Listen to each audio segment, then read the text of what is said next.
Proverbs chapter 21. The king's heart is in the hand of the Lord. Like the rivers of water, he turns it wherever he wishes.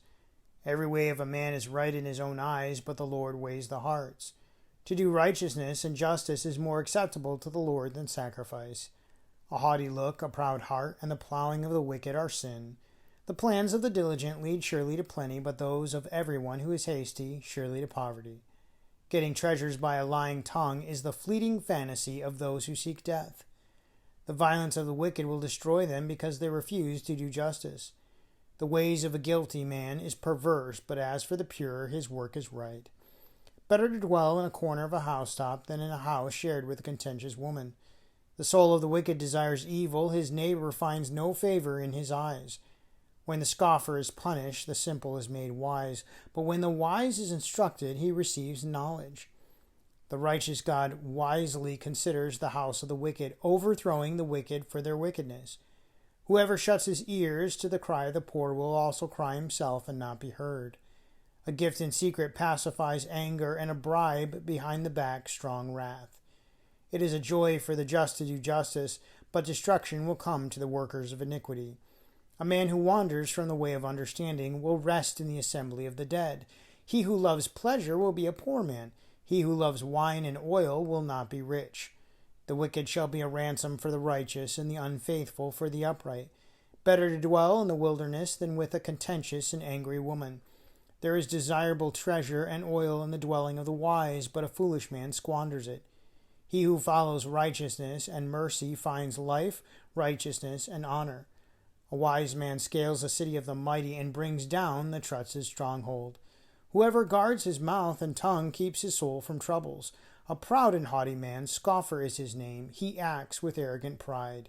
The desire of the lazy man kills him, for his hands refuse to labor. He covets greedily all day long, but the righteous gives and does not spare. The sacrifice of the wicked is an abomination. How much more when he brings it with wicked intent? A false witness shall perish, but the man who hears him will speak endlessly. A wicked man hardens his face, but as for the upright, he establishes his way. There is no wisdom or understanding or counsel against the Lord. The horse is prepared for the day of battle, but deliverance is of the Lord. Proverbs 21:9 says, better to dwell in a corner of a housetop than in a house shared with a contentious woman. So the contentious woman is mentioned several times in Proverbs.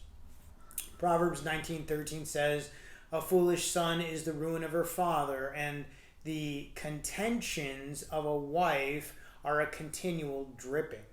Proverbs 21:19, better to dwell in the wilderness than with a contentious and angry woman. Proverbs 27:15 and 16, a contentious dripping on a very rainy day and a contentious woman are alike.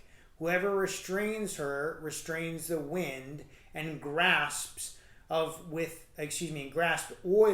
with his right hand. So the contentious woman, she's loud and boisterous. She's annoying. She wants her opinion to be the number one opinion in every situation. She is loud. She is obnoxious. And we can see here how many times the husband is trying to get away from her. Whether he's on the rooftop. We might look at this today as he's up. Maybe he's hiding in the attic. Or he's hiding in a closet.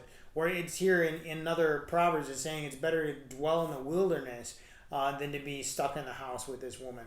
You can see how annoying she is and where the husband goes to try to get peace and quiet away from her. Well, we need to be careful that we're not being like this contentious woman. We need to be careful that we're not putting our opinions as the number one opinion. That we're demanding that we are right no matter what every time. That we aren't getting out in front of whatever the situation is and saying, listen to me, I need to be heard. But instead, we need to come with humility. We need to be understanding of each person that we come across. We need to be understanding of different situations. And we need to let God work in our hearts and our lives and in the hearts and the lives of others. We need to be respectful of others. And again, come in humility.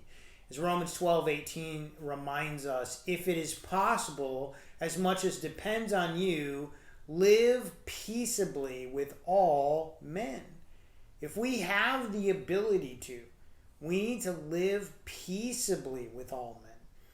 Instead of causing a ruckus, instead of demanding everything be about us, we need to live in peace. We need to let God provide for us. We need not worry about what it is that we're getting and not. We need to be satisfied with what God has given us. And again, Ephesians 4:32, we need to be kind with others. We need to be forgiving with each other. Even when our significant other does something against us or something harmful, we need to be willing to be able to forgive them to be able to move forward. Sometimes we do forgive, but we kind of keep that, we kind of give an initial forgiveness without forgiving all the way. And we write down, in essence, in our mind what it is that they did so that next time we can be careful, so that if they try to do it again, we can pull them back on and say, look, you've already offended me here in this spot, which clearly is us saying that we actually haven't forgiven them. Look, we all make mistakes. We're all sinners, and we're all stuck in this world together. We need to be kind to each other. We need to be forgiving to each other. We need to be understanding to each other. We need to approach each other in humility and allow the Lord to work in both our life and in other lives as well. We are not perfect. They're not perfect. We need to come together and try to choose joy and love in every situation and forgive each other and be kind to each other and live peaceably with each other instead of demanding our way as the number one thing. Well, thank you so much for joining me again today. Have a great day. God bless.